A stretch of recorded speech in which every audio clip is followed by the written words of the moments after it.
Nobody touches his precious Nanako! The sister complex kingpin of steel, Yu Narukami! At first glance, there isn't anything particularly fancy about Yu Narukami. His looks, sounds, and even his fighting style are pretty standard for your typical fighting game character. Frankly, he's not even much for showing his personality aside from the times he's bothered to by others. However, what makes Narukami such an icon within the Persona universe as well as fighting games is his calm and collected demeanor along with having that it factor.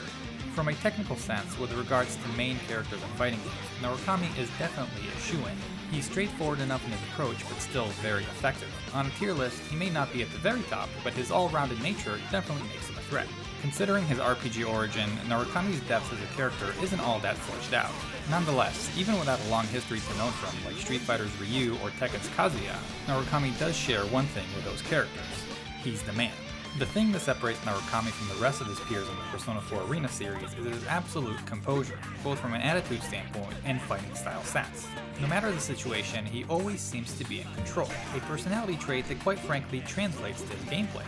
Narukami's calm yet confident way suits one of his most popular playstyles, which is opportunistic offense played off of a patient defense. The one knock on Narukami is that his personality rarely borders outside of your typical hero role. However, when the time calls to step up to the plate, Narukami is the guy. He might not be flashy or brash about it, but his fighting prowess combined with his poise and balanced nature makes him a fighting game character that's tough not to root for.